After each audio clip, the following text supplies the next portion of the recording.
recording. All right. And what are we talking about today? Well, you might think that after covering material on quadratic equations that things are going to go from 0 to 100 real quick, to quote the great philosopher Aristotle. But we're sort of going to wind down a little bit, and let's see. Did I zoom out? Okay, there we're good.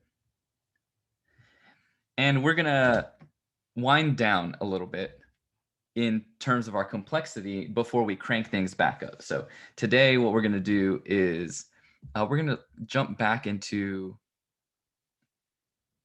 linear equations. Just to review linear equations. So this is going to be a nice little reprieve from some of the more complicated work we've been doing with quadratics. And this is going to be section 1.1. It's sort of part 2 because we've already seen section 1.1.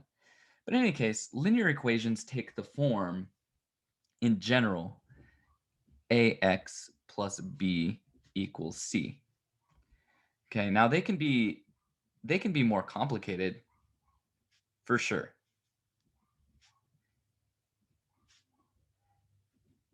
But whenever we see a complicated form, we want to simplify that.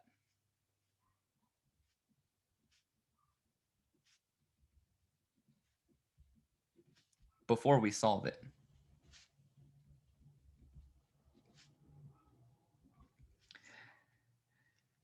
But in any case, we sort of need to understand now that since we've dealt with linear equations, we've dealt with polynomials, we've seen quadratic equations. I just sort of want to recap that linear equations are polynomials of the first degree. Why are they first degree polynomials? Well, that's because the exponent on the variable x is 1. It's the highest exponent. So for example, if you were given something like 3x plus 2 equals, let's say 0 to keep it simple. Well, this expression over here on the left-hand side is just a polynomial with two terms. We might call that a binomial. And the highest exponent on the x here is just a 1. But in any case, whether we choose to identify it as a polynomial or not, we can still go through our normal process for solving linear equations to figure out what the value of x is supposed to be, right? So just to quickly run through that, right? You might subtract the 2 over to the other side. Then that gives you 3x is equal to -2. And then you might employ the multiplication principle to go ahead and divide 3 on both sides. So that these 3's cancel out, since 3 divided by 3 is 1. So we have 1x left over. And that means that the single solution to our linear equation is x is equal to -2/3. Okay. Nothing new there, right? Does anybody have any questions? Okay. Well, like I said, linear equations typically have only one solution. And we saw with quadratic equations can have up to 2 solutions.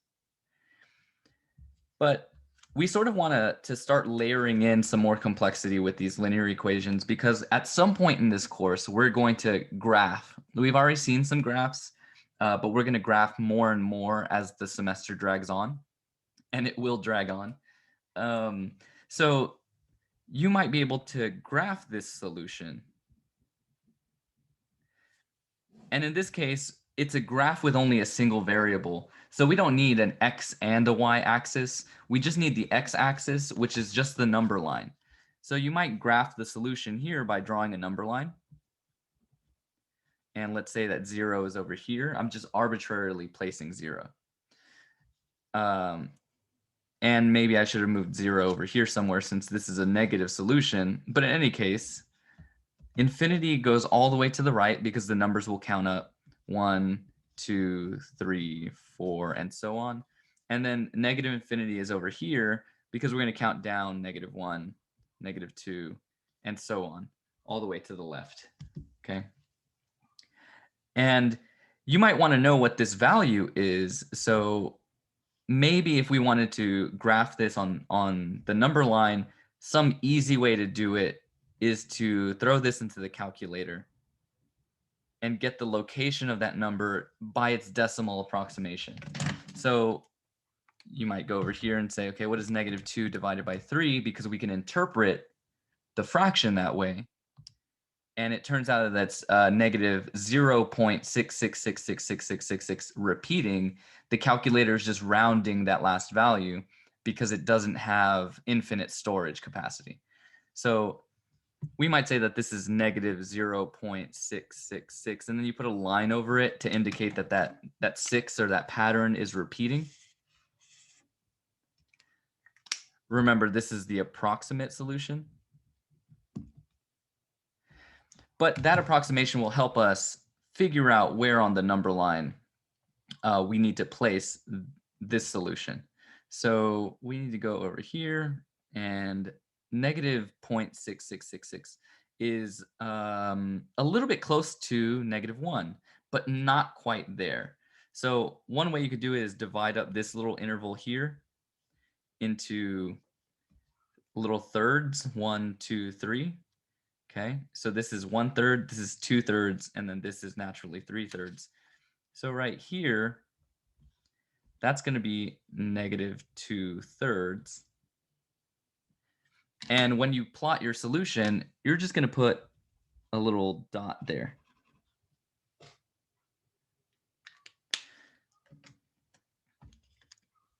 So you put a point, and that goes on the number line where the solution should be.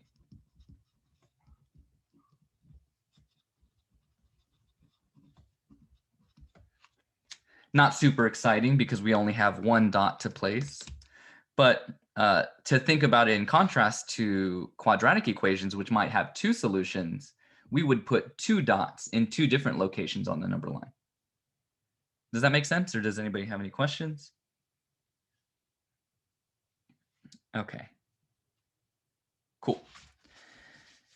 Well, I want to give you guys some practice sort of working some of these linear equations and then just drawing a number line and graphing your solutions, because that's what we're going to get into today with something called linear inequalities.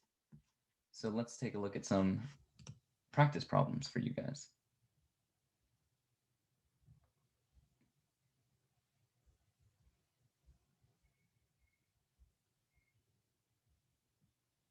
Okay. Practice.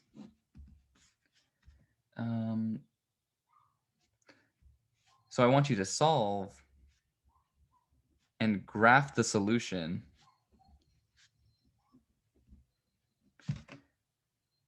for these two linear equations. So number one is going to be 6 times x plus 3 minus 6x plus 18 is equal to 0. Now, you might think it's unfair a little bit that I've given you a more complicated linear equation than the one I just solved, but that's just the way it goes, and I apologize for that. The next one I want you to work on is 5x plus 8 times x plus 1 plus 3 is equal to 11 minus 4x. Okay. And as opposed to throwing you guys into breakout rooms today, I want you to take the next, let's say 5 to 7 minutes to solve these and then graph the solutions on the number line. If you have any questions at all, just holler, unmute yourself, and ask the question to either myself or your classmates.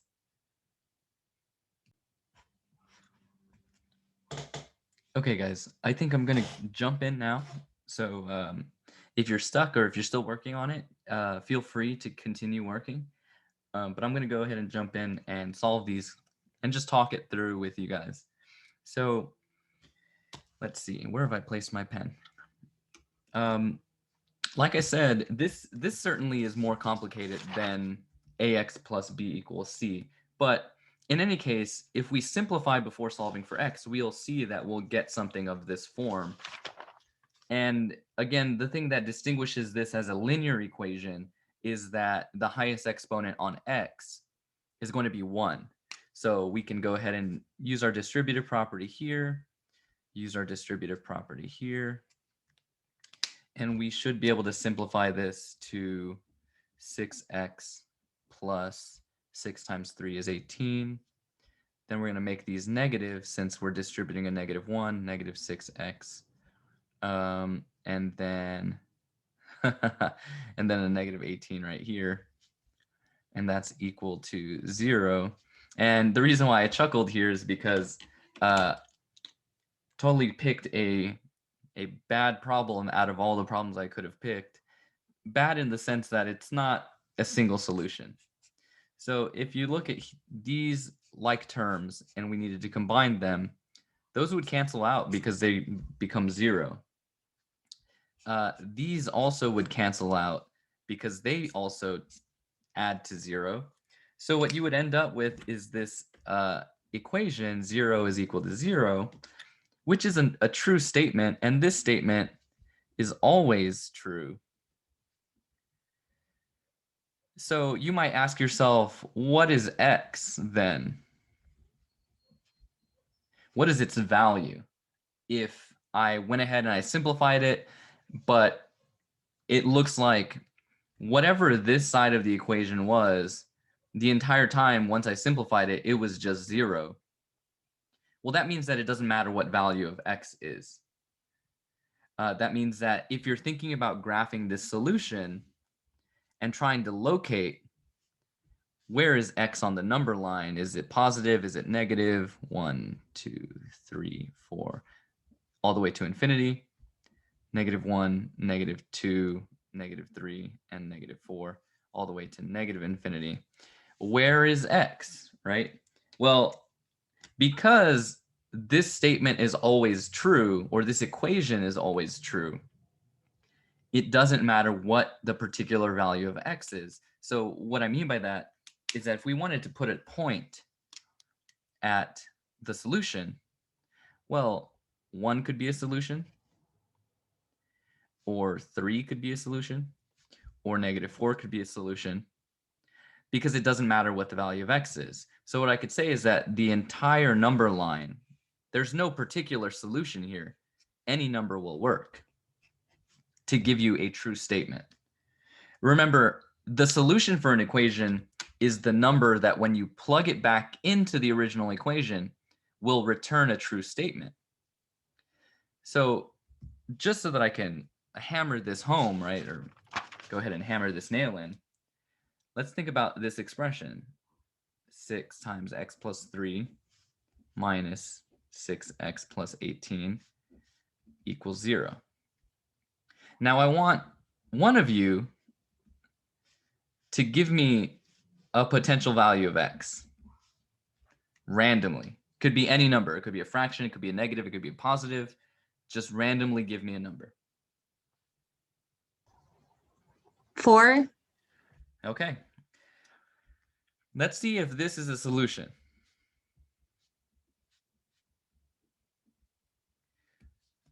Well, if it's a solution, then I should be able to say that this is 6 times something plus 3 minus 6 times something plus 18 in parentheses like so, and that it will give me 0. And that when I plug this into my equation here and here, and I simplify the left-hand side, will I get 0? Well, let's go ahead and use order of operations here. I'm going to do the parentheses first. So this will be 6 times 7 minus, okay, we can go ahead and do the multiplication in the parentheses here, which is going to be 24 plus 18 equals 0. 6 times 7, is that 42? I think that's 42. Minus, let's see, this parentheses could be, that would be 12, 1 up, so that would be 42. Is that true? Yeah. Does anybody want to give me a more exotic number than just 4? Not that 4 is bad, but maybe something exotic like negative, let's go with 7 over 6. Right, I just randomly chose this number. Is it a solution? Well, you could do the same trick. Go ahead and plug this value into the original equation. 6 times something plus 3 minus 6 times something plus 18 in parentheses. Does this equal 0? And then you might plug this value in like so. And here I'm going to use a combination of the distributive property and order of operations to just go ahead and solve it quickly, because I know that ain't nobody got time for this. So I'm going to go ahead and distribute my 6. So those cancel. I'll get negative 7 plus, I still need to distribute the 6 here, get an 18. I'm going to go ahead and cancel that out. So I'll be having negative 7 plus 18 here. Don't know if that's 0 yet, but it looks like this is going to be 11, and that's going to be minus 11. Is that equal to 0? Yeah. So it turns out that I don't have to, feed a fed horse here. If you give me any number, decimal, fraction, positive, negative, any number is going to be a solution for this particular equation. And so that's why when we graph the solution, you graph and highlight the entire number line, because all of the values on the number line will satisfy this equation. Does that make sense, or are there any questions there?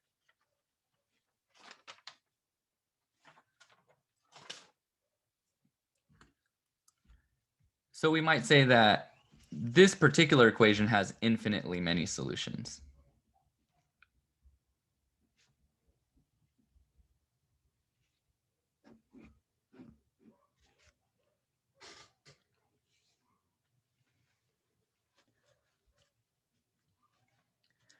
Okay, now we'll just quickly run through the next equation.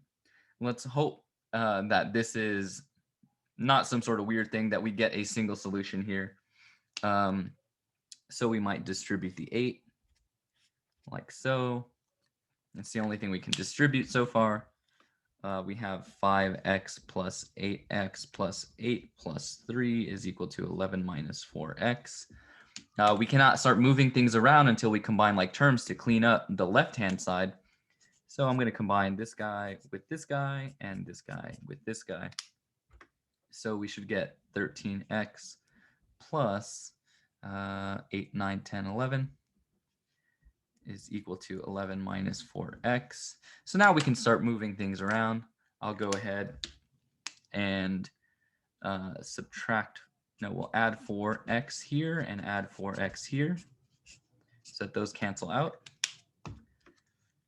giving us, what would that be? 17 plus 11 is equal to 11. And then we'll subtract 11 from both sides. So that cancels. It turns out that that cancels to 0. So we have 17x. And then here, you could think about it two ways.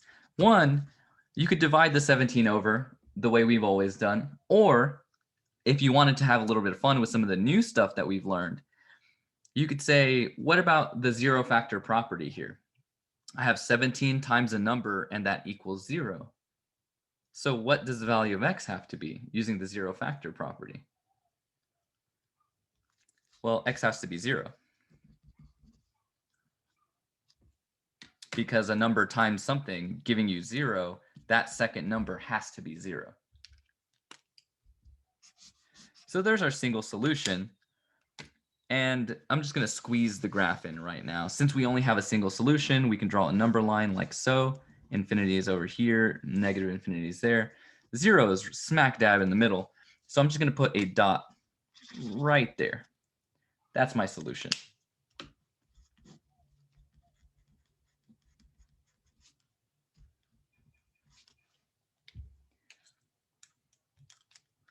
I know that one went a little bit fast, but you know, we're getting more and more comfortable, I think, with linear equations. So if that went a little fast for you, just go ahead and rewatch this part of the video and slow it down and just like study it and make sure that this makes sense to you.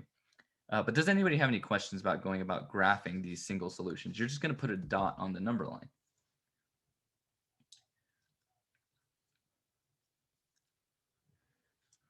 Okay. Well, I want you guys to be able to work some other linear equation problems as well.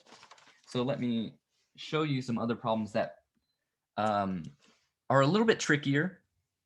And that's because they have fractions, but I really want you guys to get used to linear equations with fractions.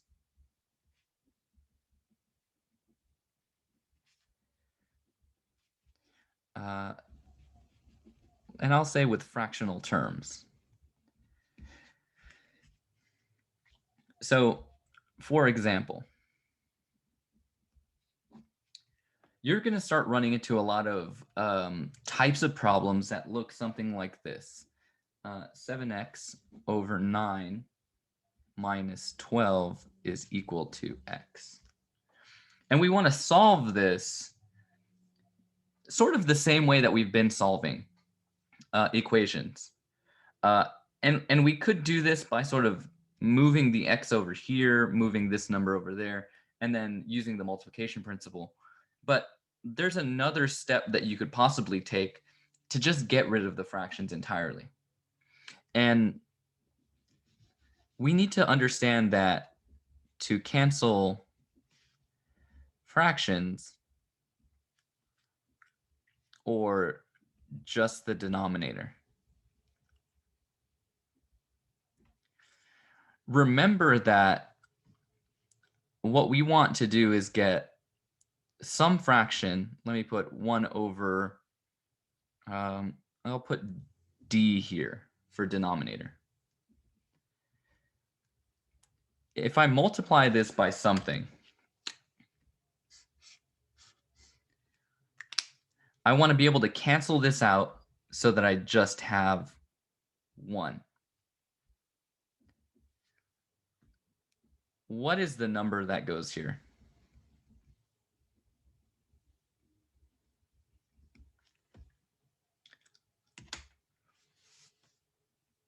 And for example, maybe a concrete example will help.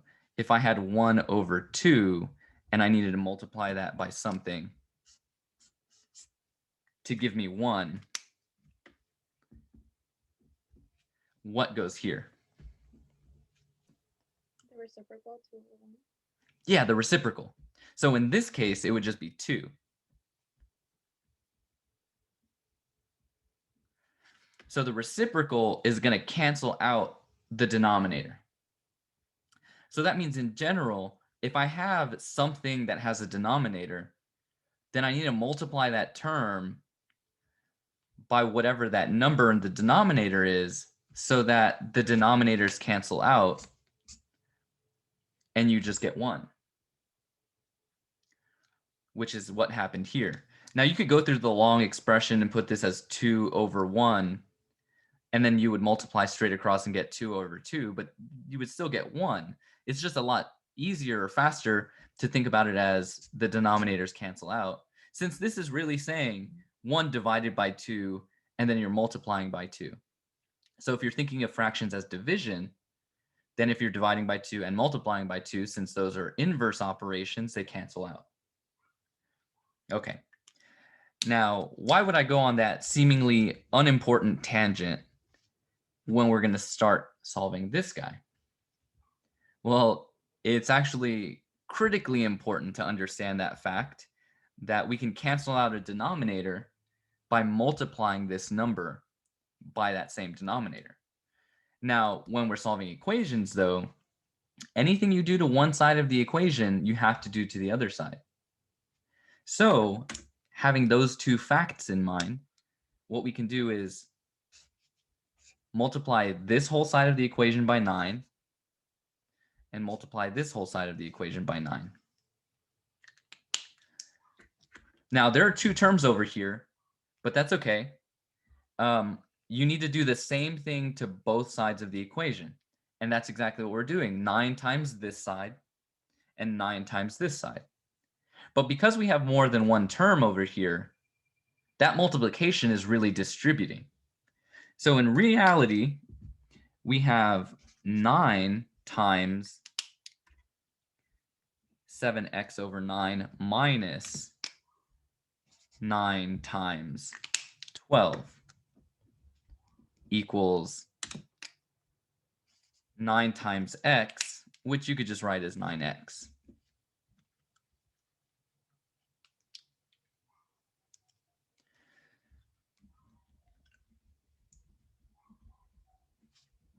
And this is by the distributive property. So whatever you multiply into an equation, you have to multiply it by every single term. Otherwise, you've changed the equation. Does anybody have any questions about that part? Because the magic here takes place on the third step. When we multiply out these first two terms, and we keep this fact in mind that multiplying by 9 and dividing by 9 are inverse operations, so they cancel, well, then we just have 7x for that first term. For the next term, there's nothing that cancels because we don't have a 9 in a denominator here. So we can just multiply this out and call that whatever 9 times 12 is. I believe it's 108. But I'm going to check that in my calculator because you can never be too sure. And that's equal to 9 times x is just 9x. Now we still have this linear equation to solve, but that pre-processing of multiplying by whatever denominator we had, multiplying that denominator by every single term, now gives us an equation with no fractions. And so that's going to be the beauty of this technique. You're going to have a technique now that allows you to multiply something in and you get rid of fractions. Okay, so now we could just solve this equation the way we'd solve any other equation, any other linear equation. We might subtract the 7x over here so that these guys cancel out. You get negative 108 is equal to 9 minus 2. 9 minus 7 is 2. And then you might divide by 2 on both sides. And you would get x is equal to negative 108 divided by 2 is what? 54. So that is our single solution. And if we wanted to graph this, well, now my graphing of my number line wouldn't be centered at 0. I would be over here. This would be negative 54 maybe. And then if we were going up, this would be negative 53, negative 52, negative 51, because 0 is somewhere over here. But this is the positive infinity direction, and this is the negative infinity direction. So if we're going to negative infinity, these negative numbers get bigger in some sense. Technically, they're smaller values, but. So there's my number line, and I would just graph that dot right there.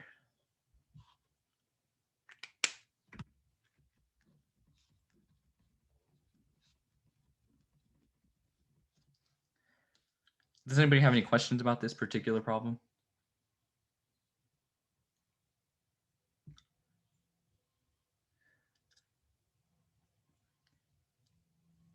Again, the sort of new stuff, or the thing that's a little bit uncomfortable, is dealing with these fractions. But the takeaway here is this technique of seeing the denominator, multiplying that in by every term, and then you have now a simple linear equation that doesn't have any fractions. Okay. Well, what do you do if you have more than one denominator? So for example, let's go with number 2, which is something like this. X plus 2 over 5 is equal to x minus 7 over 4. I want to solve this equation.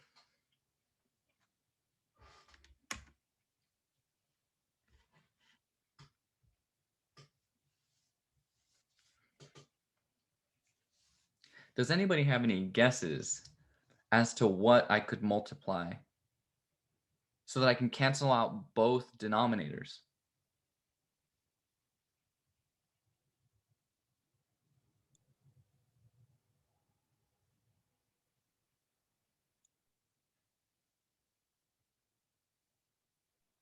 Would you multiply the 5 and the 4?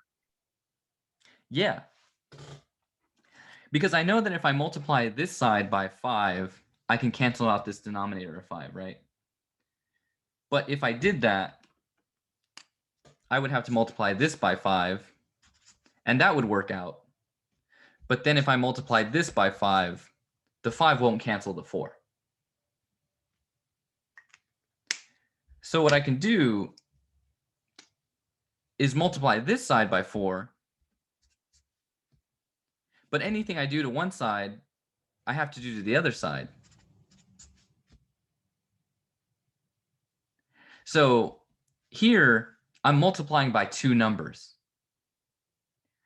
I'm multiplying by 5 here to get rid of the 5, and I have to do it on both sides. I'm multiplying by 4 on this side to cancel out the 4, but again, because this is an equation, I need to do it on both sides. Well, this is sort of a complicated way to think about it. Because we could just take this and say to ourselves, the least common denominator for these two fractions is 20, since 4 times 5 is 20. So let's instead think about it that way. If I looked at 5 times 4 and I said, let's multiply 20 by both sides of the equation.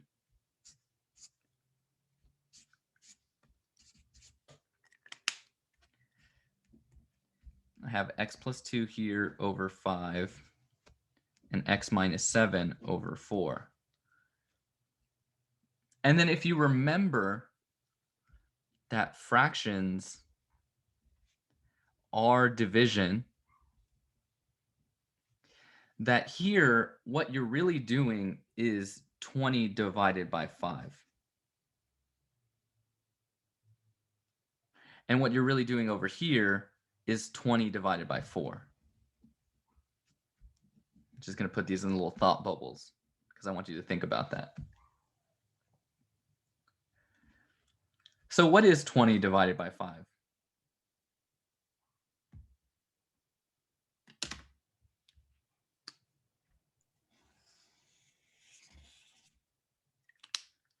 Well, that's just going to be 4. And we still have the x plus 2 here.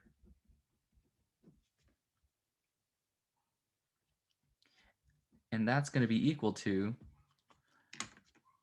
on the other side of the equation, we have 20 divided by 4.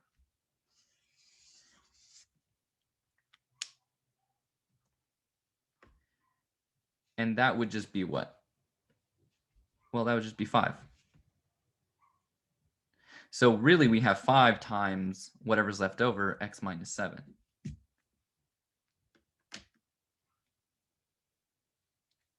And don't worry that I put the 5 on the left-hand side now, the left side of this parentheses. It doesn't matter whether the 5 is on the left or on the right, because when you're multiplying a number times a polynomial, or when you're multiplying numbers in general, the order doesn't matter. But now I have a linear equation that doesn't have any fractions. Does anybody have any questions about what has happened here? Or comments or concerns?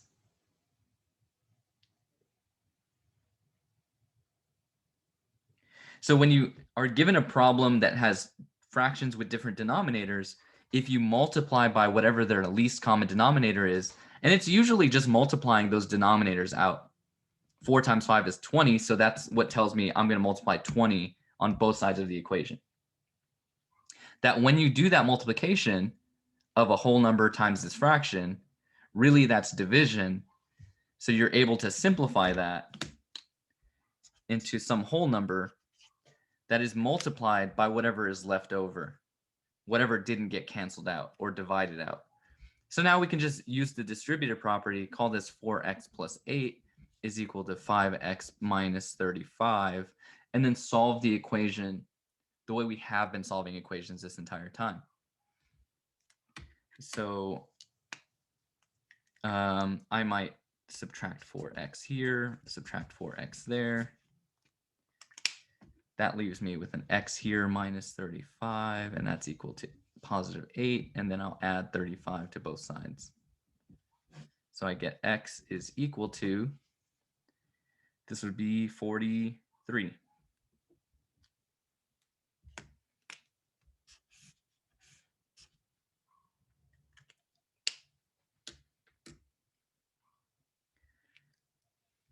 So if I were to graph this solution, and again, 43 is not anywhere near 0, so I'm just going to put 43 in the middle of my number line and say that this is, let's just say 40 is over here, 46 is over here, just so that you get your orientation. I always put some extra numbers on there.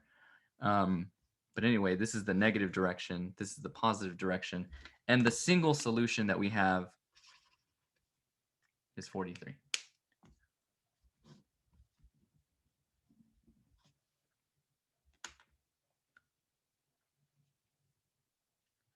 Does anybody have any questions about that one?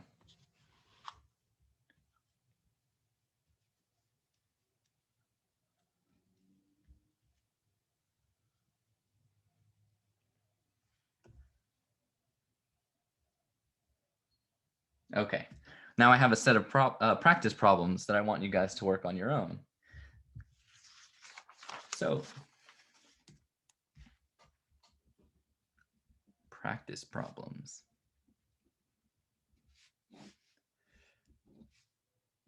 Um, 2 over 3x minus 1 over 3x equals 2. 2x over 5 is equal to 4 plus x over 3.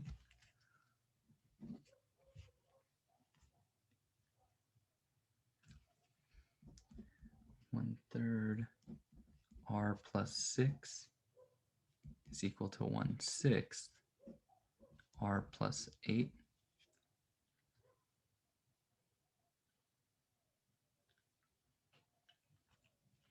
And then the fourth one, 1 over 9 x plus 27 minus 1/3 times x minus 3 is equal to x plus 5.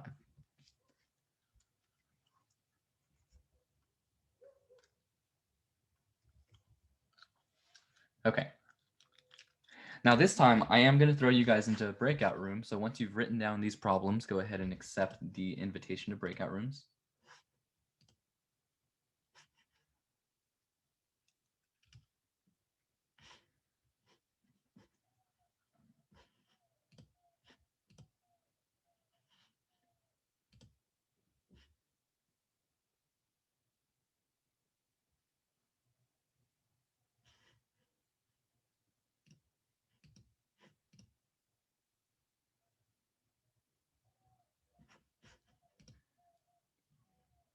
Okay.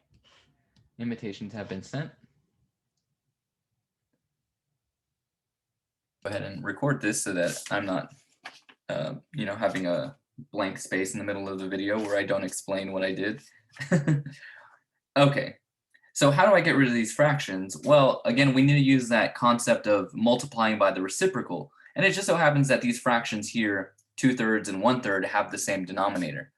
So one thing you could say to yourself is that, oh, these are common denominators. I can just go ahead and subtract that. And maybe that's not what you were thinking, but you could do that for sure. But to be consistent with this technique I'm trying to show you guys, I'm going to go ahead and throw some parentheses or some brackets around the left-hand side of the equation. Do the same thing over here. Remember, brackets and parentheses are the same. And I need to multiply by whatever the least common denominator of these two fractions are, and that's going to be 3. So I'll multiply 3 by each side of the equation. So I'll multiply a 3 over here and a 3 over here. Well, this one's really nice since 2 times 3 is just 6. And then if you want, you could write this one out explicitly, and in the next step, we can go ahead and multiply this by this, this by that, and write 3 times 2/3 x minus, and then we have 3 times 1/3 x. So that in the next step, we can say that 3 divided by 3 here cancels out. So all you have left over is 2x minus 3 divided by 3 here cancels. So you just have minus 1x or just minus x. And that's equal to 6. We can go ahead and then combine like terms. 2 minus 1 is going to be just x. So x is equal to 6. Is that what you guys got? Okay, cool. And if we wanted to graph this, just go to 6 on the number line. Negative infinity is over here, positive infinity is over here, and I'll just put a dot right there. So that is the graph of my solution.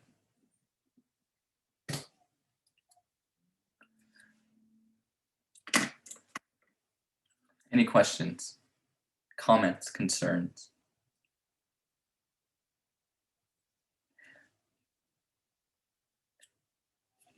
Okay, let's look at number 2. Number 2 was 2x over 5 is equal to 4 plus x over 3. So if I wanted to solve this, I might first ask myself, looking at all the denominators, what is the least common denominator? And usually you can find that by multiplying the denominators together. So in this case, it'll be 15.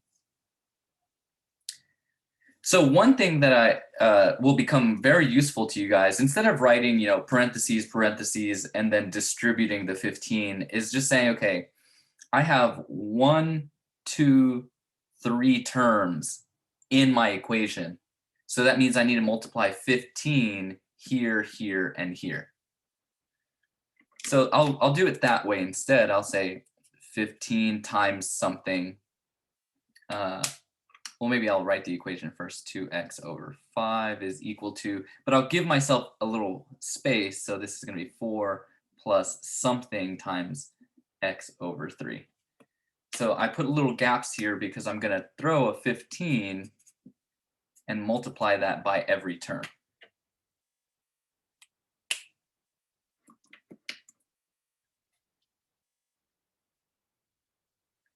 So you can count the number of terms, and that's how many times you're going to multiply the number 15, or the least common denominator. Then, wherever you have a fraction with a denominator, remember that you're dividing in some sense by that denominator. So really, this is 15 divided by 5. There's nothing to divide here. This one is 15 divided by 3. So 15 divided by 5 is 3. But I still have this 2x left over, so I should multiply that by 2x. This is 15 times 4. There's nothing to divide, so I'm just going to straight up multiply that and call it 60.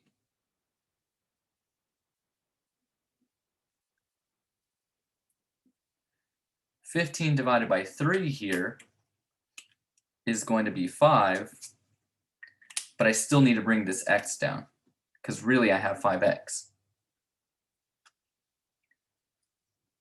I could still clean this up a little bit by calling this 3 times 2x, just call it 6x.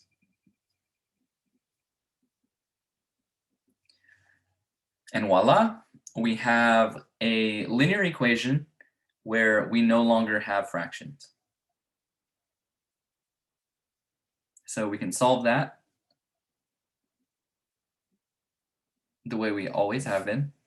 These will cancel.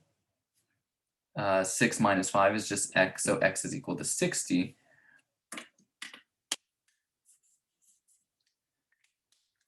Which means that our graph of our solution is just going to be a number line centered on 60, and that's where we'll put a little dot for our solution.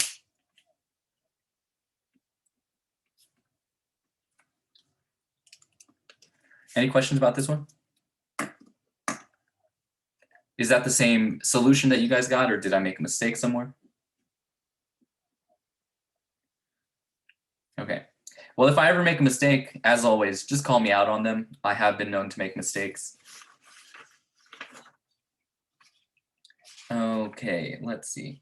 Number 3.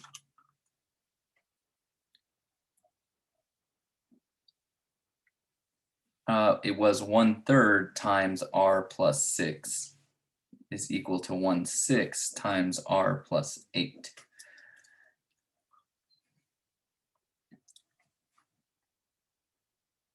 Now, this one might look complicated because we have fractions and parentheses and stuff, but really, if you ask yourself, what am I trying to do here? What are we trying to cancel out? We're trying to cancel out these two fractions, 1/3 and 1/6. So if you're comparing and trying to find the LCD of these fractions, 3 and 6, you might multiply these together and call it 18. That would be fine, but it technically isn't the lowest common denominator.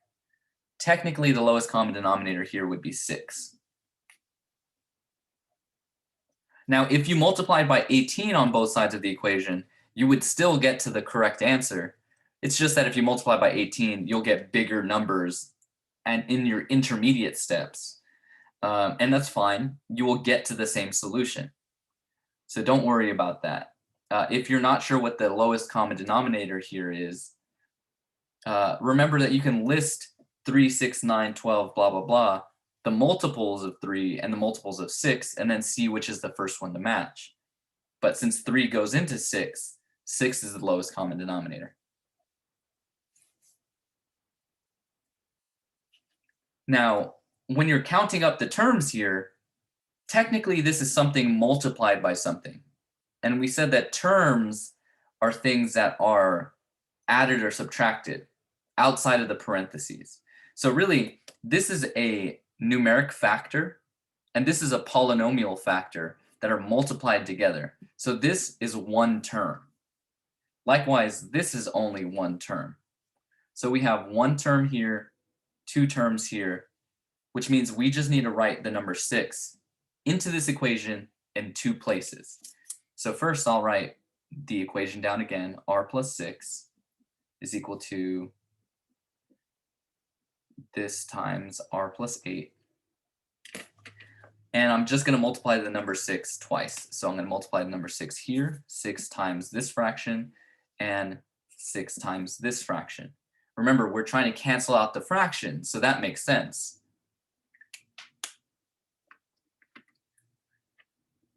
Six divided by 3 is 2. So if you think about this, well, that's just going to be 2.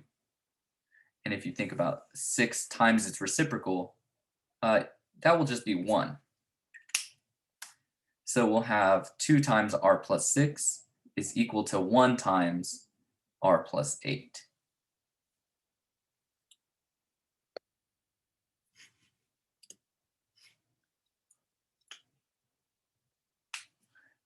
That means here we can go ahead and distribute. We have 2r plus 12 is equal to distribute the 1. You'll just have r plus 8 again. And then we can go ahead and solve this as we have been doing. Subtract the r over here so that that cancels out. We get r plus 12 is equal to 8. Subtract the 12 on both sides. R is equal to -4.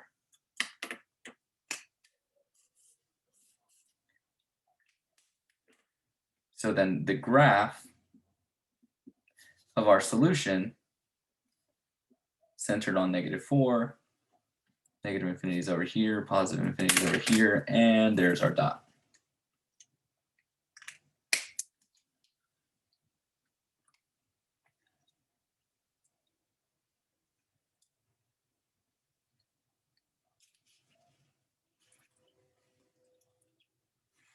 Okay, does anybody have any questions about this one?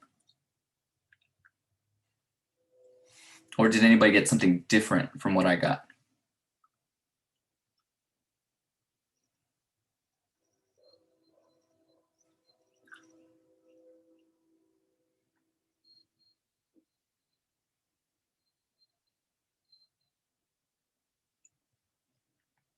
Okay, let's move on to the next one.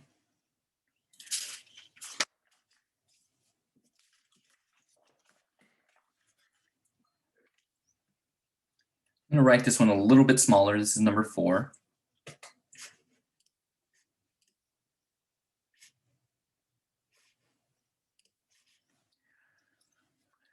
So we have 1/9 times x plus 27 minus 1/3 times x minus 3 equals x plus 5. So one thing you might do is count the number of terms here. So I have 1 term here, 2 terms here, and then technically I have 3 and 4 terms here because these are outside of parentheses. And they're not being multiplied by anything. Then you might want to say, okay, what is the LCD of these fractions?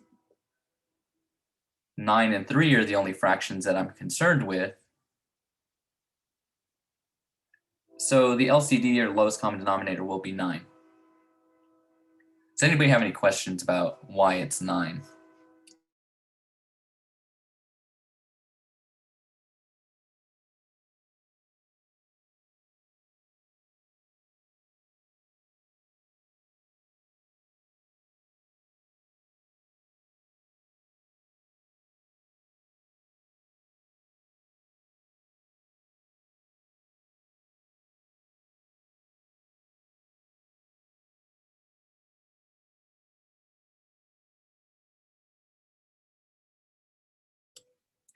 Okay, that pause was a pregnant pause, not only because I was waiting for questions, but also because I was waiting for the train to pass.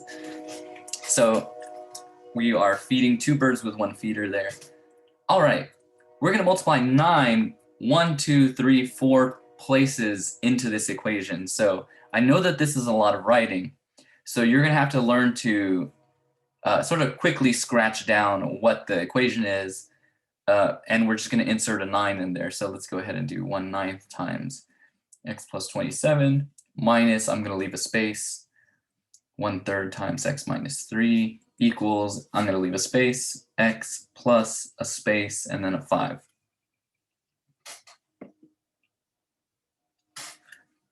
And the reason why I leave these gaps right here, here, here, and here is because I'm going to multiply 9 by every term.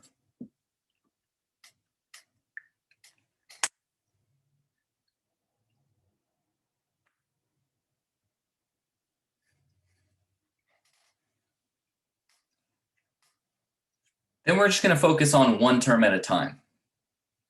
9 times its reciprocal is 1, so we can say that that cancels out. All you're left with is x plus 27, since 9 times its reciprocal cancels.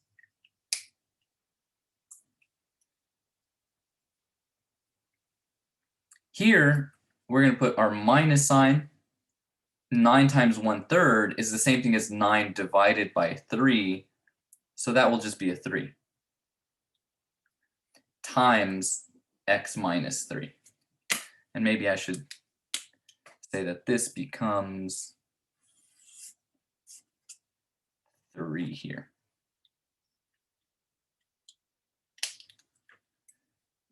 Equals, well, this is just 9x. So I can call that 9x.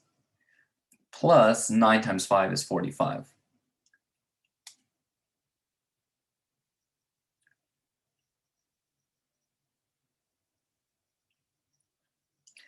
Well, now this is a linear equation without any fractions, but we still have to distribute and clean stuff up before we can start moving things around and solving for x.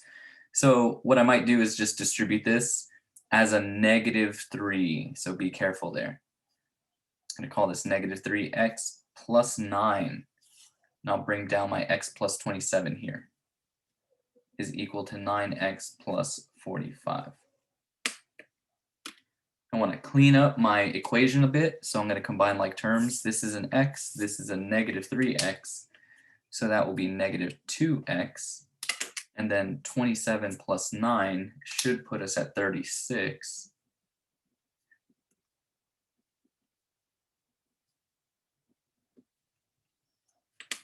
And at this point, there's some leeway in terms of how you want to go about solving it. So I'll just add the 2x over here.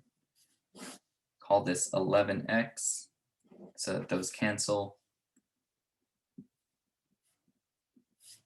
Subtract the 45 over here, so that these cancel. And then ain't nobody got time to be doing the subtraction. 36 minus 45 is -9. -9 is equal to 11x, which means that x is equal to -9 over 11.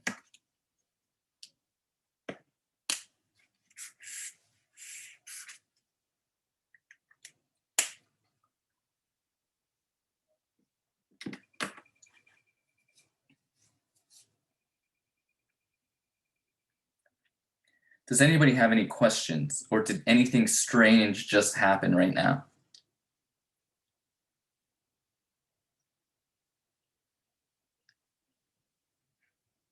Okay. Well, if the only thing strange that's happening is that maybe I'm going too fast, then you're okay. You truly are okay. But if you see some sort of mistake or error, then please speak now or forever hold your peace.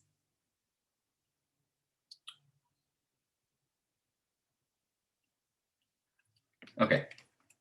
Well, if we wanted to graph this, -9 divided by 11 is about -0.8181, blah, blah, blah. So on the number line, -0.81 would be 0 here. I'm going to put -1 here, and -0.8181 repeating is equal to -9 over 11. So I'm just going to put a dot in the approximate location for my solution.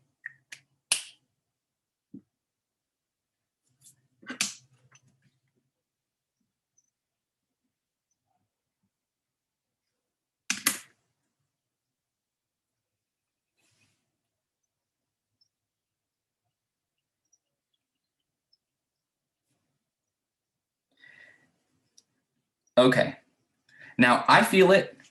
It is palpable that right now we need a break. So let's go ahead and take 10 minutes. We'll come back at 1:46-ish. And so get some water, get up, stretch, walk around, do what you got to do, and then we'll hit the next topic.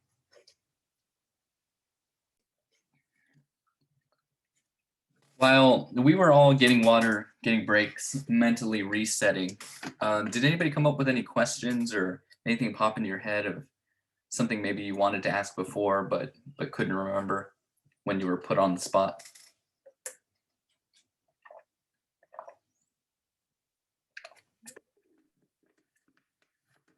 Okay. Well, we're moving into this section 1.7, which is going to be really similar to solving equations. This is all about solving linear inequalities. You're going to notice that the steps feel really familiar. So first we might have to understand what an inequality is. So what is an inequality compared to, say, an equation? Well, it's similar to an equation in that they are statements, but an inequality is a statement that one algebraic expression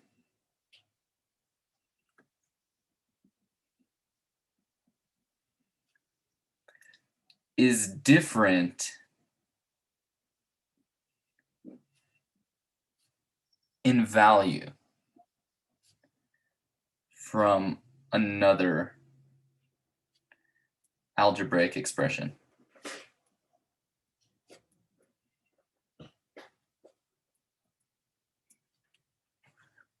Okay, so I'll give you a little bit of time to write that down.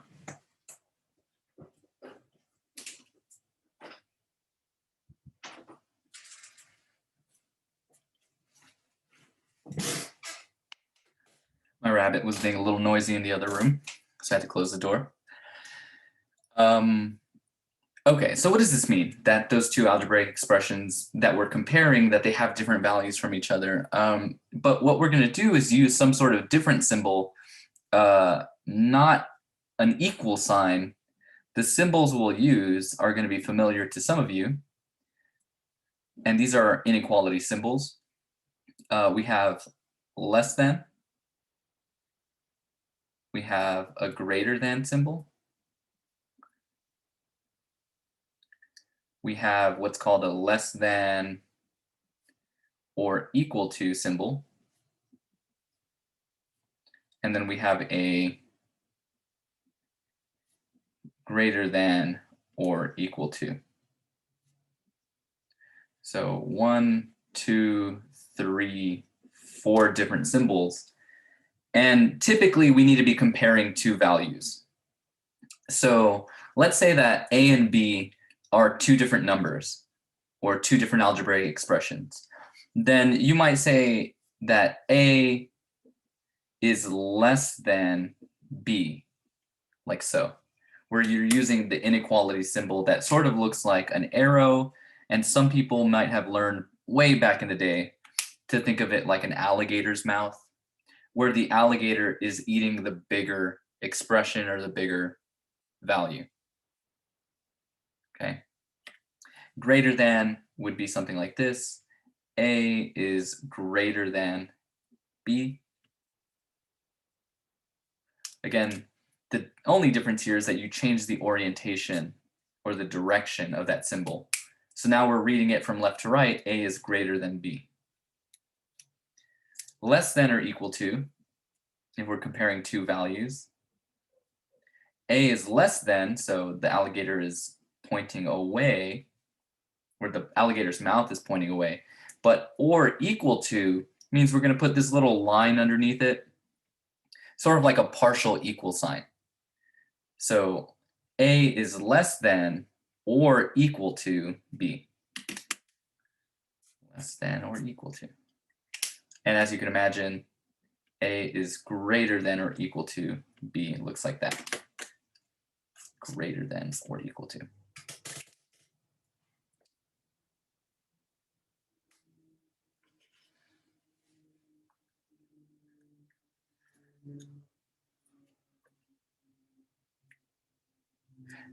Now, in most cases, the principles of addition and multiplication, they work the same as they did with linear equations.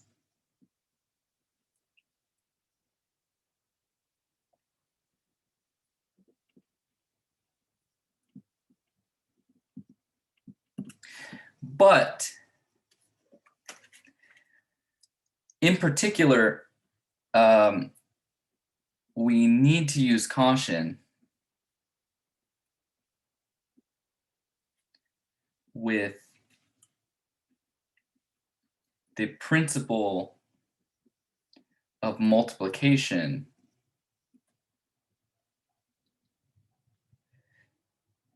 when solving inequalities.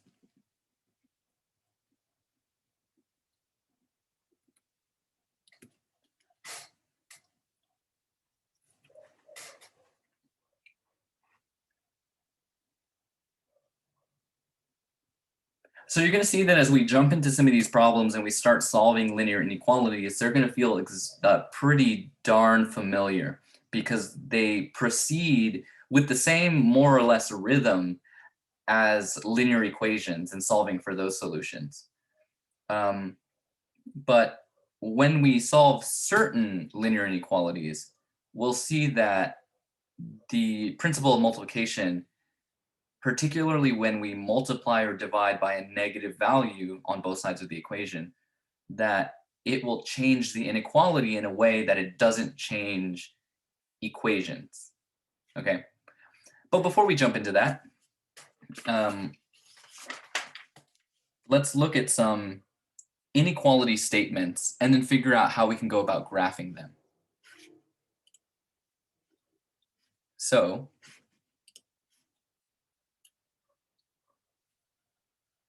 these are the things that we're going to need to be able to do.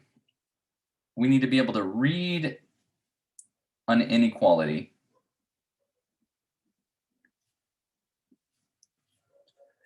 So something like x is greater than or equal to -2. We're going to need to be able to go back and forth between graphing the inequality on the number line, which is why, you know, I sort of emphasized graphing the solutions for our linear equations. And then now we also need to write our solution set in what's called interval notation. And I'll talk a little bit about what that is here in a second.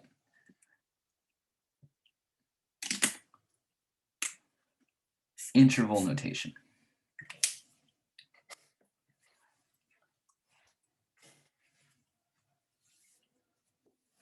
So these three things are different ways of representing the same idea or concept.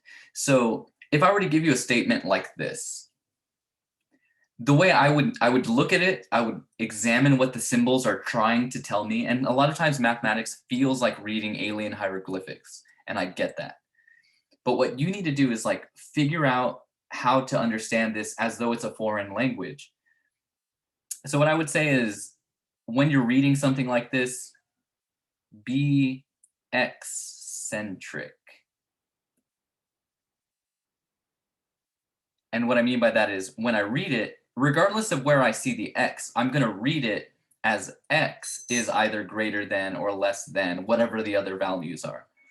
Okay, so in this particular case, I'm going to start with x.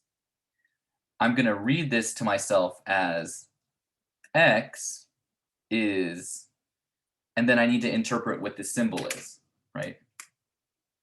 This symbol is like an alligator is eating the x. The alligator wants a larger meal, so this is greater than. X is greater than, but I also have this little line underneath it, so that's or equal to -2.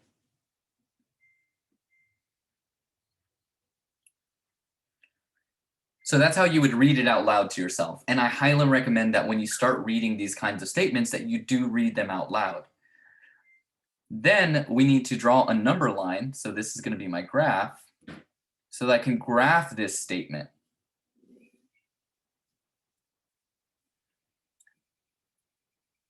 Now it doesn't matter how you start this graph. We want the number -2 on the graph somewhere. So maybe we put 0 here. And then we say -1's over here, and -2 is over here, -3, -4, and so on to -infinity.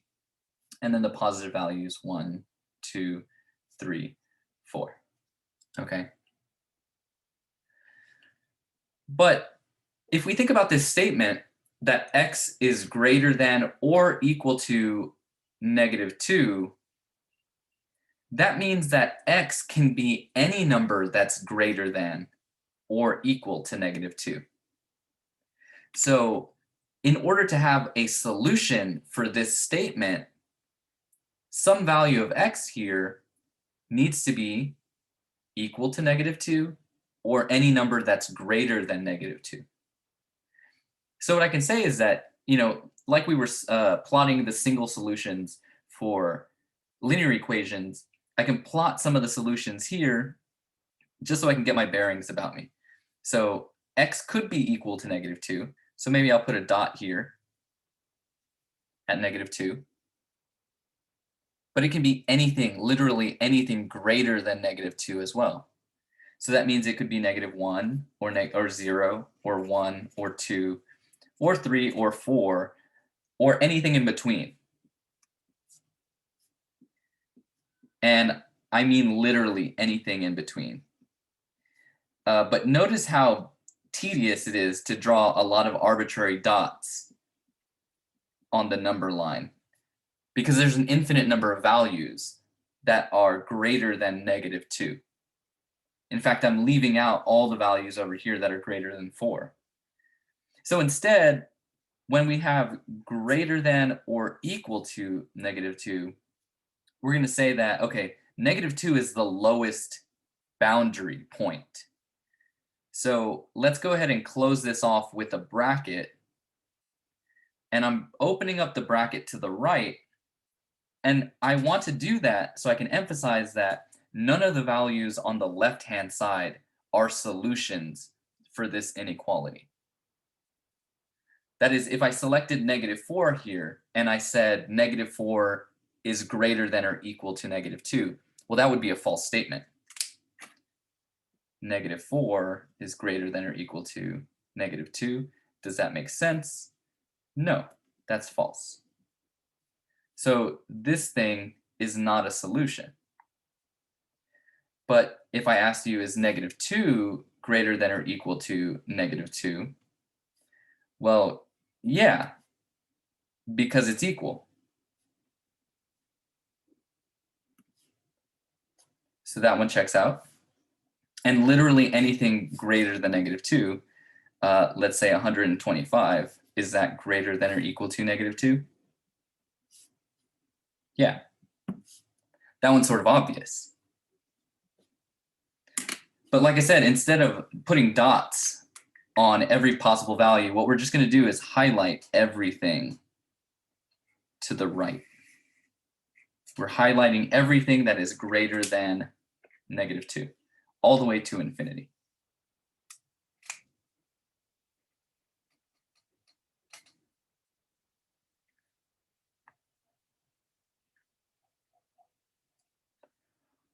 Now this region on the number line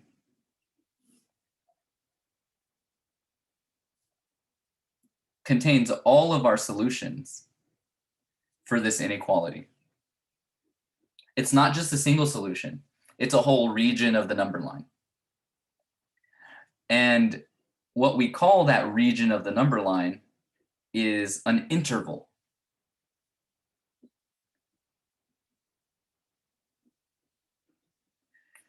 So there's an interval between -2 that extends all the way to positive infinity that contains all of the possible solutions for this statement.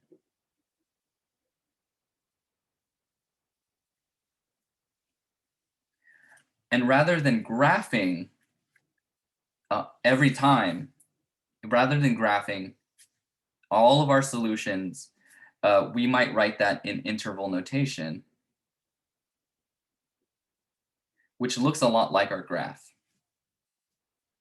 And that is, we start with a bracket over here on the lower endpoint, because our lower side, or the left-hand side of this interval, starts at -2,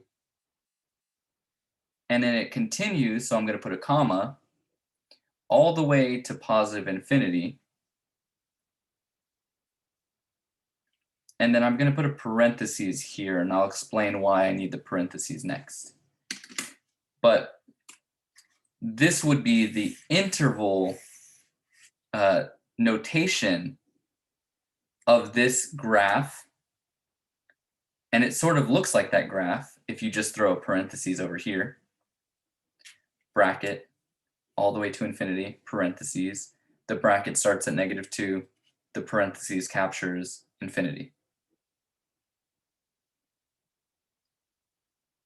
And both of these representations are equal to this inequality statement.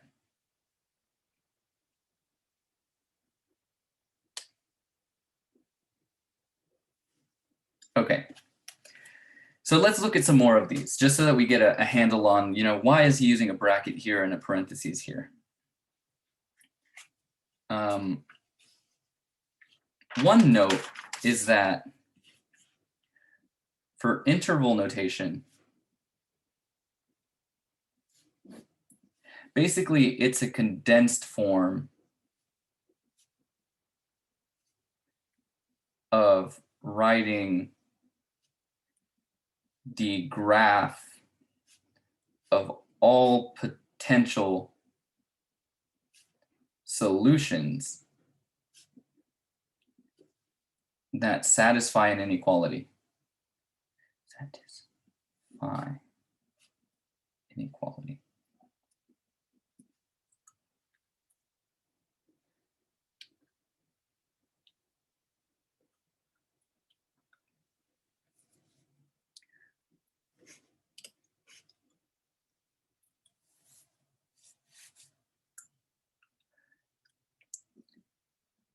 When I use parentheses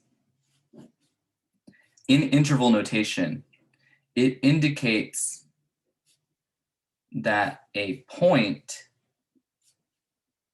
value is not included in the interval of solutions.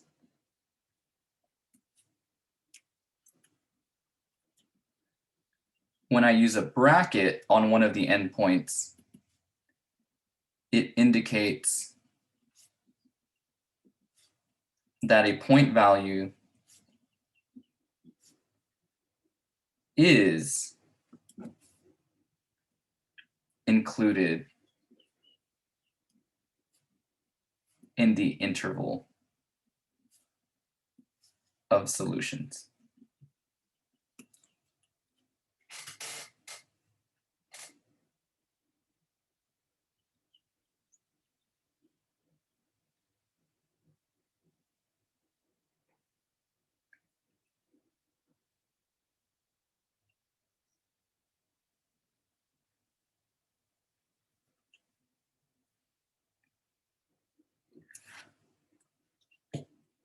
So let me give you maybe a side-by-side comparison of some inequalities. So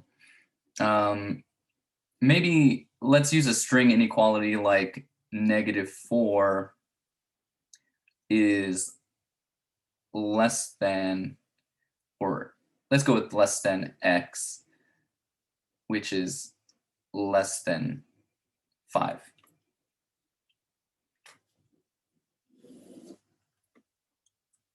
So I'll start with inequalities. And over here, I'm going to compare that with -4 is less than or equal to x is less than or equal to 5.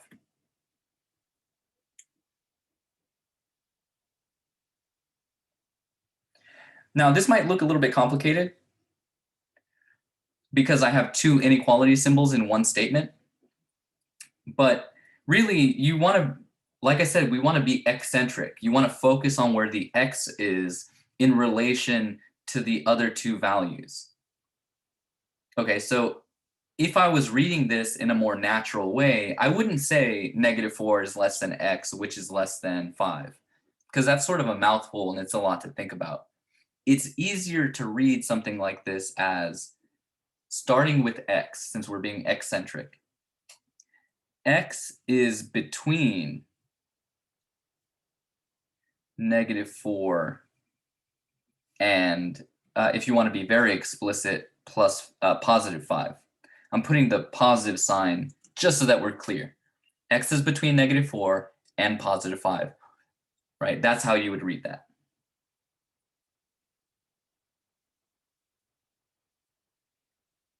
Which means that if you were to graph this thing, you could draw a number line. And I know I need the numbers -4 and 5, at least those numbers labeled on my number line. I know that negative infinity is on the left, positive infinity is on the right. I know that -4 is somewhere over here, and +5 is somewhere over here.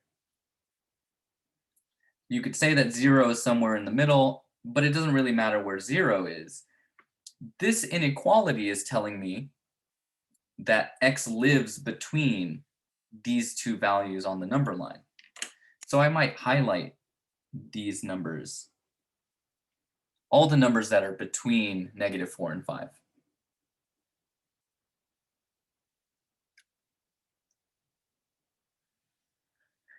But the endpoints, the -4 and the 5, now that is the tricky part.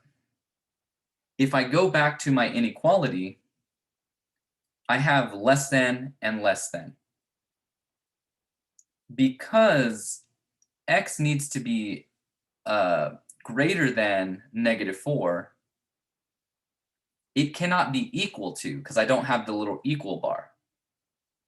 So that means I can't technically put a dot here because -4 is not included. So because -4 is not included, I'm going to use a parentheses to close up this side of the interval. The round parentheses indicates that -4 is not included as a solution. For this endpoint, the upper boundary, if you will, I don't have an equal sign. X can't be equal to 5. It has to be less than 5. So since 5 is not included as part of the solution set, I need to close up that interval with a parentheses sort of pointing in the other direction.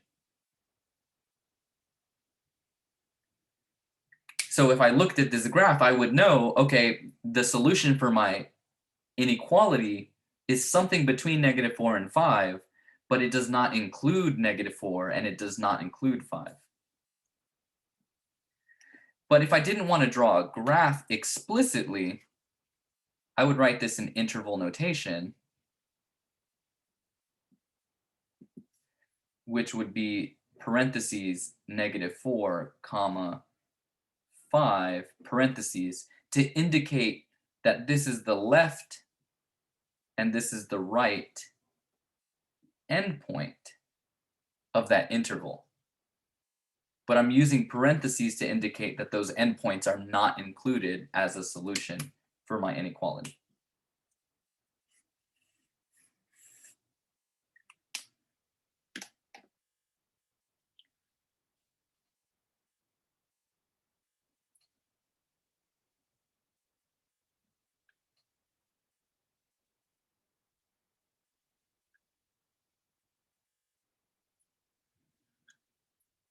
Okay, so I want to compare that to this next inequality over here, which looks really similar. I'm using the same values, but the symbols, the inequality symbols I'm using are different. And so it will change a little bit the nature of this inequality. And then we can compare and contrast and make some special notes about interval notation, okay? So if I was going to read this inequality over here on the right-hand side, it's very similar. We're going to stay x-centric, and so focus on where does x live on the number line. Well, it looks like x is between -4 and 5, and you'd be absolutely right to say x is between -4 and +5. The only difference here is that -4 and 5 are included.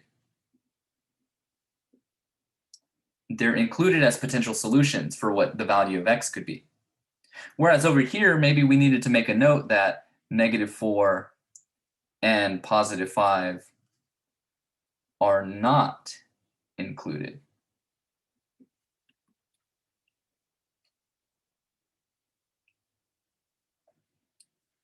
Right, and again, they are included because the statement here is telling me that x could be equal to negative 4, and x could be equal to 5.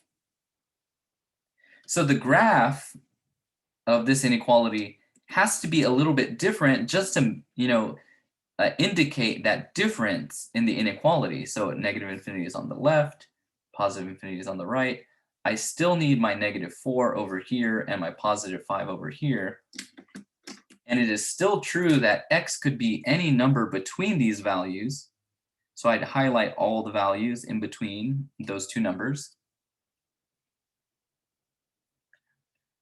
But because we have less than or equal to, the equal sign says, okay, well, we could put a big dot here to include negative 4 and 5, but it's not super clear unless we make it like really obvious that this would be different from this. So what mathematicians do is use brackets, square brackets, to indicate that this interval has closed endpoints. And what I mean by closed endpoints is that those endpoints, those values, are included as potential solutions for the inequality. So the interval notation for this graph is going to have brackets, negative 4, comma 5. So those are the endpoints, the left endpoint, the right endpoint, but we have brackets now because both of those endpoints are included.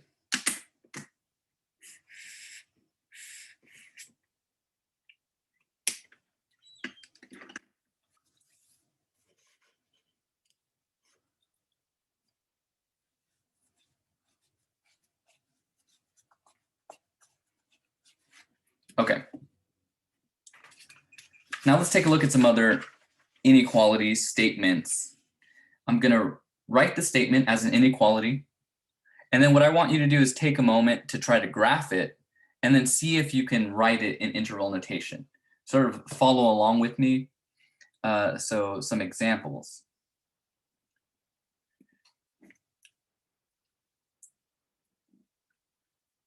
So we want to take the inequality, graph it,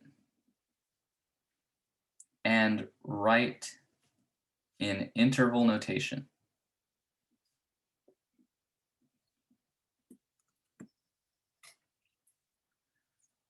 And the first inequality we'll deal with is pretty straightforward. I'm going to do 8 is less than or equal to x.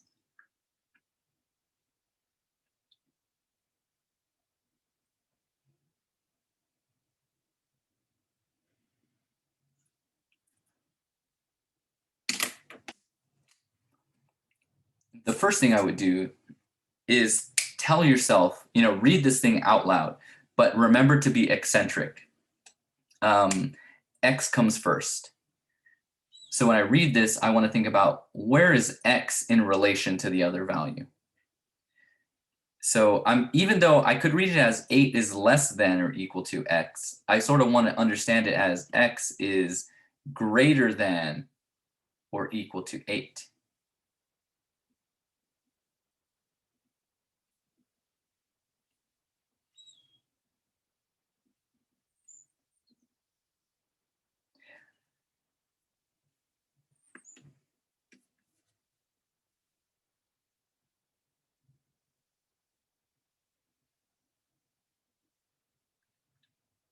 Is everybody okay with this, or does anybody have any questions as to why I wrote it this way?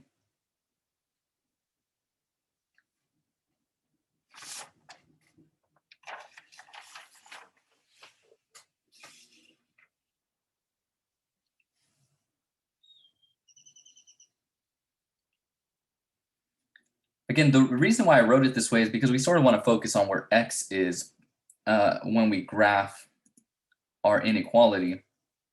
And we're going to draw a number line. Negative infinity is over here, positive infinity is over there.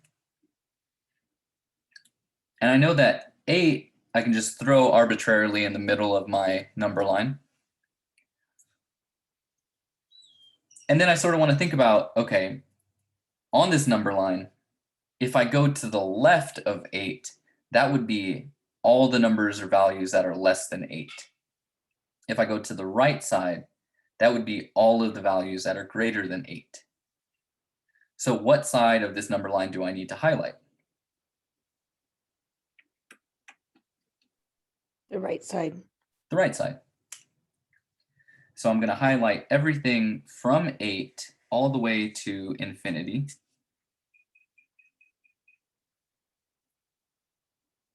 And then I want to close off this interval knowing that I have an equal to.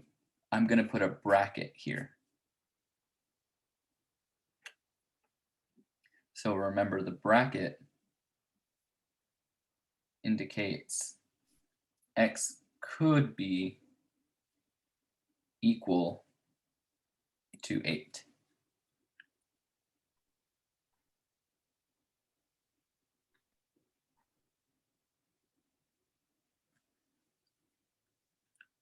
So can anybody guess what the interval notation of this graph would look like? Bracket 8, comma, infinity, parentheses. That's perfect. Perfect. It looks just like the graph.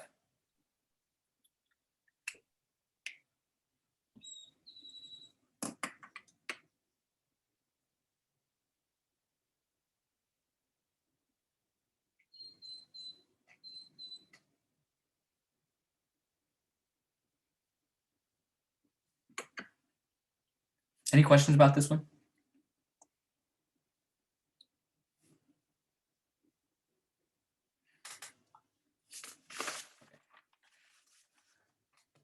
I want to walk you through one more example, and then we're going to start solving some linear inequalities. So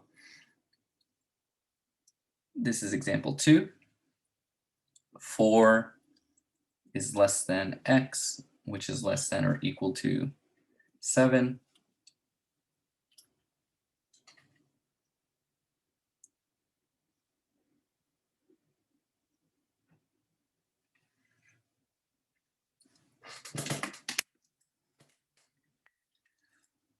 And the first step to all of these is to read them, right? And what I would do until you get comfortable reading them out loud to yourself is to write them down. Write down in plain English what the inequality is trying to tell you. So if you were looking at this inequality, can anybody ascertain or guess how would you read this out loud? X is greater than 4 and less than or equal to 7. Yeah, but that's an awful mouthful, right? Yeah. It'll just be easier to say x is between Okay. 4 and 7.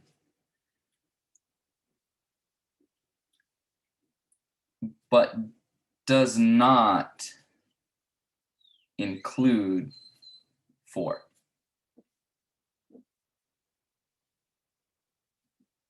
So that might be one of the distinctions that you might make, right? Like what endpoint is included, which one is excluded. But for sure, if I were to say 4 is less than x is less than or equal to 7, that's the same thing. Or x is greater than 4, but less than or equal to 7. Again, that's just a sort of a mouthful. It's more natural to say x lives between these two numbers. So if we were to graph this thing, draw a number line, 4 is over here, 7's over here. Just going to exaggerate the space between 4 and 7. Since x can live in between these two numbers, we might as well highlight everything in between those values. But since it does not include 4, I know that this is a parentheses, or parenthesis is the singular, and I know that this is going to be a bracket over here because the 7 is included. So I should close up that interval with a parentheses over here and a bracket over there.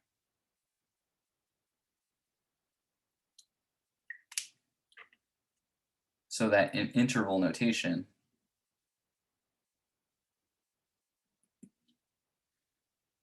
that should just be parentheses 4, comma 7, close it up with a bracket.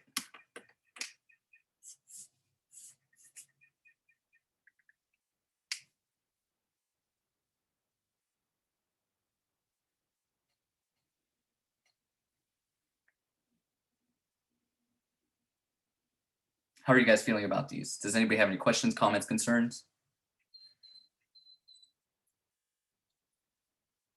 Cool. All right, now's the fun part. So we had to learn all that terminology about inequalities. We had to learn how to graph them and how to write their solutions in interval notation, because really there's an infinite number of values in between 4 and 7, an infinite number of rational, that is fractions, that live in between here. It's infinitely dense, you might say. And the number line is like that, right? Like we know that the number line extends from negative infinity to positive infinity, but even in between 1 and 0, for instance, there's an infinite number of values in between two whole numbers, every whole number.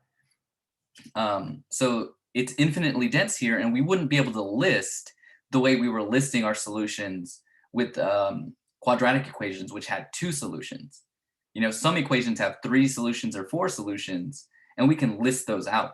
But when we have an infinitely dense region of solutions, we have to make it more compact, right? So that's why interval notation is super useful here. But the fun part is solving inequalities. So we might have problems that say solve the inequality, graph the solution set,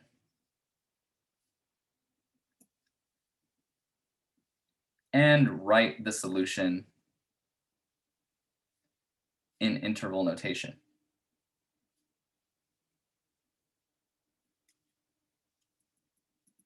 So one example would be something like negative 3x minus 2 is greater than or equal to negative 4x plus 10.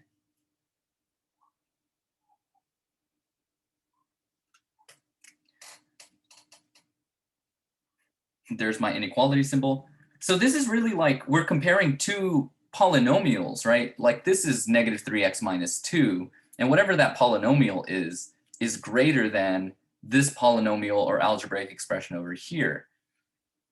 And the idea is that we still need to solve for x, find a value or set of values that satisfy the equation, that when we plug in that value, we'll get a true statement.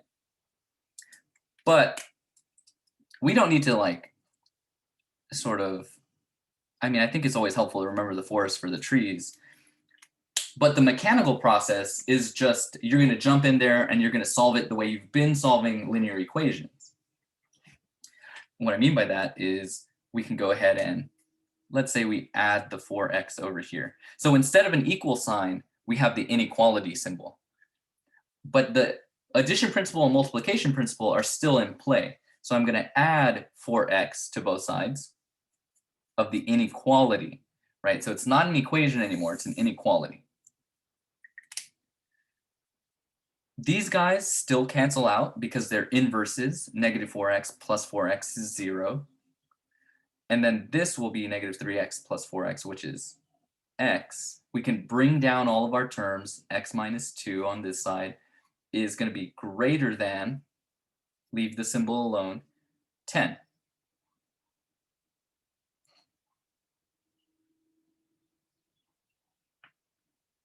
We can move the 2 over to the other side because we're very close to isolating our x. So you might say, let's add 2 to both sides.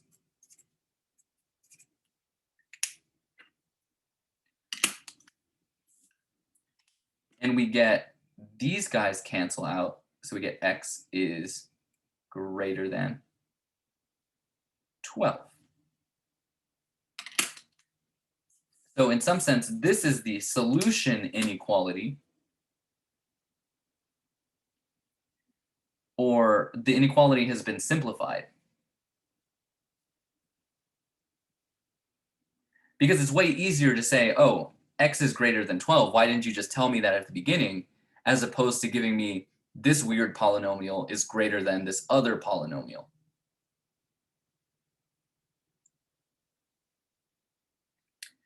And then just like we were doing on the other like smaller problems, we can graph the solution by saying, okay, all of the values of x that will satisfy this original statement on the number line have to be greater than 12.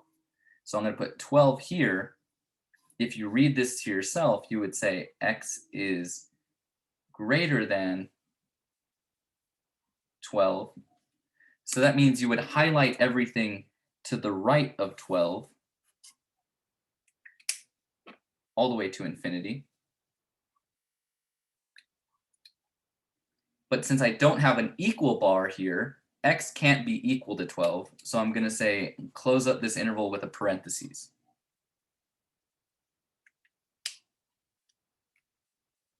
And then my solution in interval notation is everything from 12 to infinity, like so.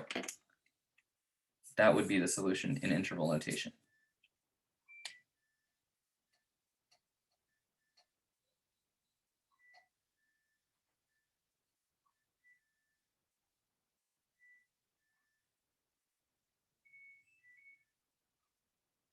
Do you guys have any questions about that? Yeah, on the graph for infinity, you don't need to put a parentheses around that. Not for the graph. Usually, you can just, I think in MyLabs Plus, they will have it where you have to select from a set of graphs and select the correct graph. So I think it'll just have parentheses on one side, and it'll just highlight with an arrow extending all the way to infinity. Okay.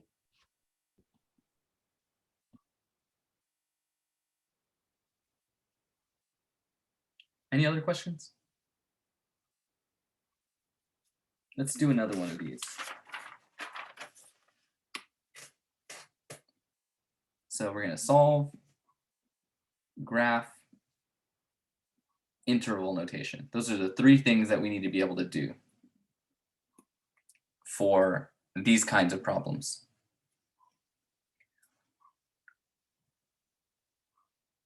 So I'm going to write 5x plus 9 is greater than or equal to 6x plus 17.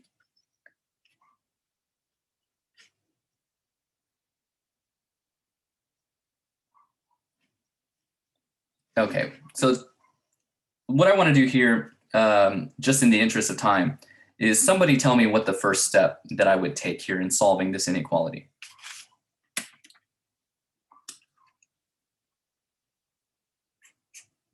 I'm just going to draw this dashed line. What's up? Insulate the X. I don't know how to say. Yeah, isolate the X. But what is the exact, like the very first step I would take? Would I move one of these X's around? Would I move one of the numbers around? How do you want to proceed? Subtract the 5 to the 6. Okay, subtract the 5x, right? Yes. Let's do that. You could definitely do that. Negative 5x minus 5x. So that these cancel out, right? So 9 is going to be greater than or equal to negative 5x plus 17. I'm glad that you did that. That isn't the way I would have proceeded, but there's going to be an interesting complication as a result of this decision that we've made. And that's exactly what I wanted to explore next. So will somebody tell me what the next step is?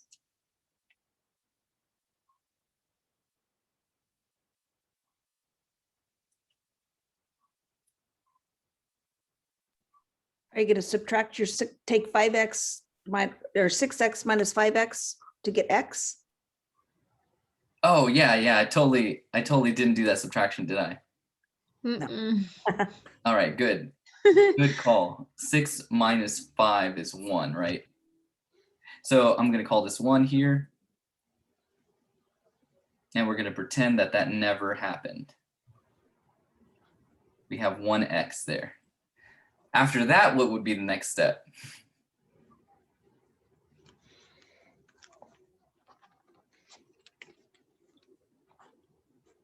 And that would be a positive, wouldn't it? Mhm. There we go. It was a, what is it? A self-fulfilling prophecy. I said at the beginning of the class that I make mistakes, and here it goes. There's the mistake. All right, so now we sort of want to isolate that 1x, right?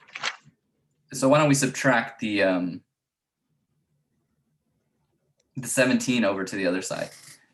And actually, when we do that, there's actually no complication here. I got ahead of myself. Let's see. This cancels out. So we have x is less than or equal to 9 minus 17. 9 minus 17. And at this point in the day, who has time to do that in their head? Just throw that in the calculator. And we have this inequality here. This is our simplified inequality. It's way easier to read than the original statement. And remember, you want to be eccentric here. So x is less than or equal to -8. And writing this out will definitely guide you as you go to graph or select the correct graph. So like in MyLabs Plus, they'll have a set of graphs that you need to drag and drop to the correct location. So write this down and then draw a sketch when you're working out that piece, that particular problem. So we'll go ahead and sketch our graph here. -8 goes somewhere on our graph. And then we need to highlight the region where x is less than or equal to this value. So I'm going to highlight the left side or the right side. The left side. The left side, because it's less than. So we're going to go less than -8. And it could be equal to, so that tells me I need a bracket over here.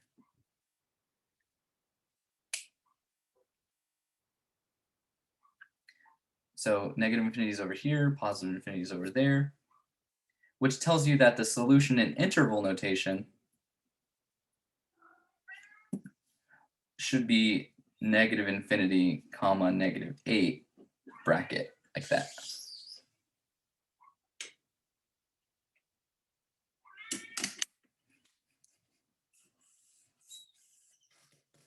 Does anybody have any questions?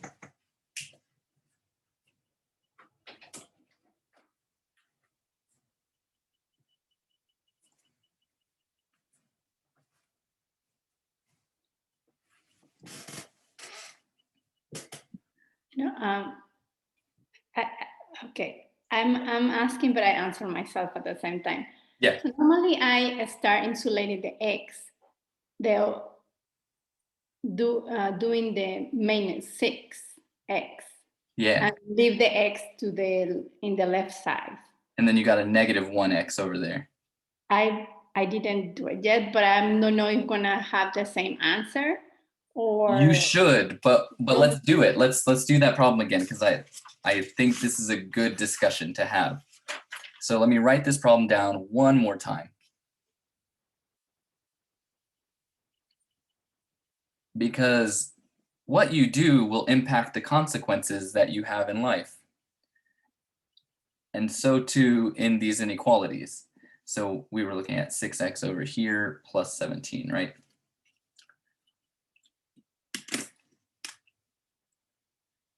So I think it was Jeremiah that instructed us to subtract the 5x over here.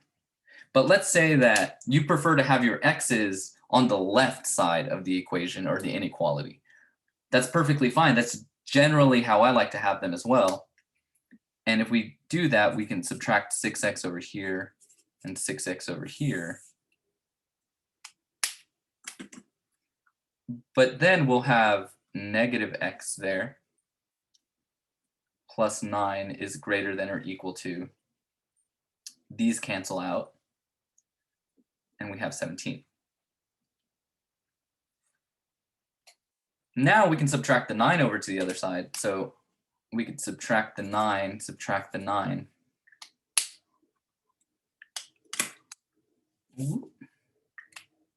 Now the 9's cancel, and we have negative x is greater than or equal to, this would be 8, positive 8.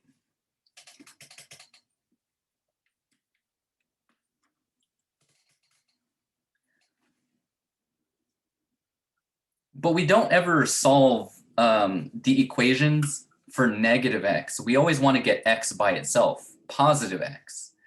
So how can we get rid of this negative sign? Can you divide -1? Yeah, we need to divide by -1 on both sides of the equation. And that will give us positive x now. And that will give us a negative 8 over here.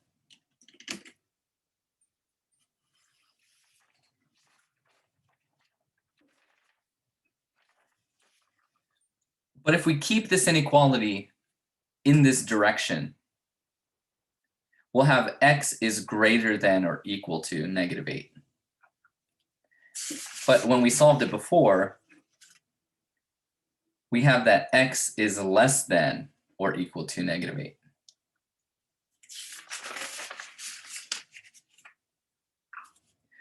They can't both be true at the same time. It's either less than or equal to or greater than or equal to. So it turns out that if you are solving the equation and if you multiply or divide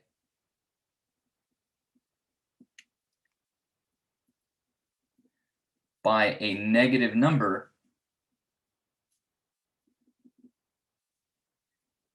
you need to flip the inequality symbol. And this is how the multiplication principle is different. We need to change the orientation this way because we divided by a negative number, that inequality by a negative number.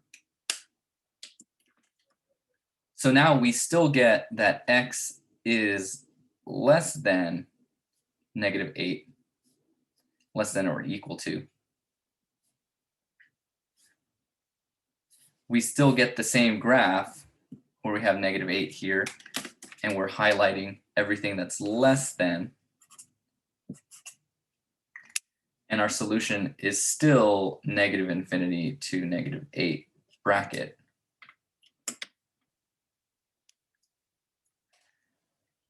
But you might be wondering, why do we have to flip if we divide by a negative number?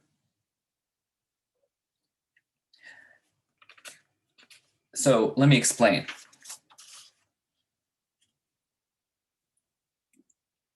Let's examine briefly this simple inequality.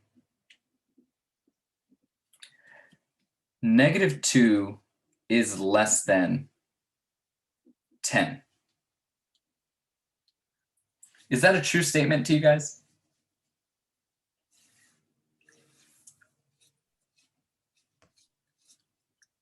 Negative 2, is that less than 10? Yes. Good. Well, let's look at what happens when we take this inequality and let's multiply by a positive number. So let's say that I took negative 2 is less than 10, and we closed it up and we multiplied by a positive 5.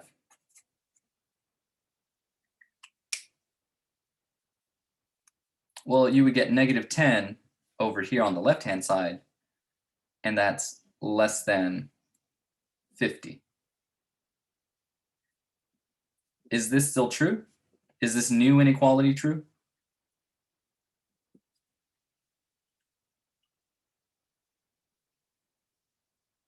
Yes. Yeah. No problems here.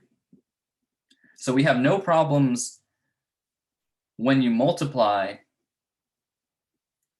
an inequality by a positive.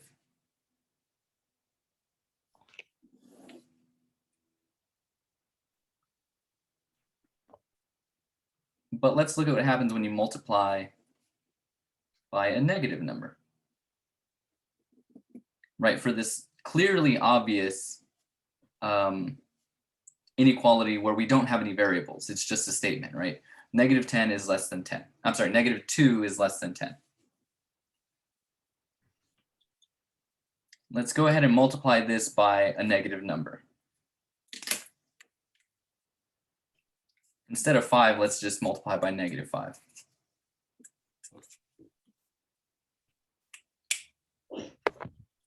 On the left-hand side, negative 5 times negative 2 is what?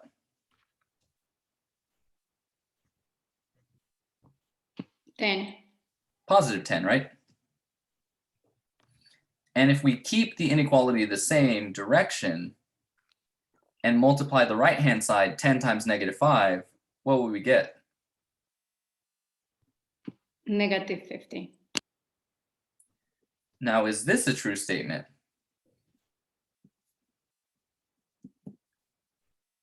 Is 10 less than negative 50? No. No. So, no. In order to make it true, we need to flip the inequality.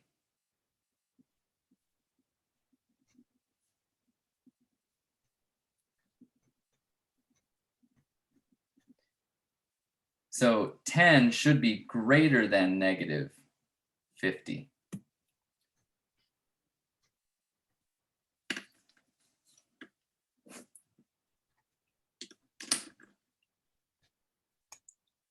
So that's why we need to flip the inequality.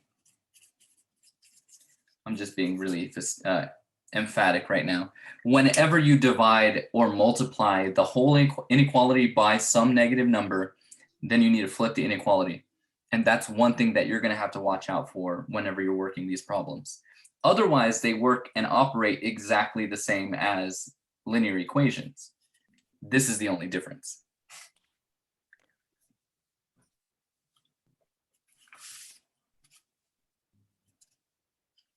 Okay. Well, we're sort of strapped for time, so I'm going to leave it there. Let's see. So I know that we covered new material, and this is probably not immediately in the foreground of your brain right now because you want to be preparing for test 2, which is all about solving quadratic equations. So definitely put this to the side. These homework assignments that are associated with what we did today, they're not due until next Sunday. Okay, so I want you to continue working on homework 1.4, the stuff for quadratic equations, complete the review for test 2, and then when you feel comfortable, then you might go ahead and try to take test 2. But don't try to rush through and say like, oh, I'm never going to get this. Let me just take test 2. Really prepare yourself for it. And you have, I have office hours today, so I'm available if you need to send me a message and then pop into my Zoom session. I'm available in Math World tomorrow and Friday. And Math World is also available on Saturday. So you can go and get the help that you need. Remember, the test will not be due until Tuesday at midnight. So there's plenty of time to get the help that you need until then. Okay, so be focusing on quadratic equations, getting the homework caught up, and just doing that stuff, okay? Does anybody have any questions for me?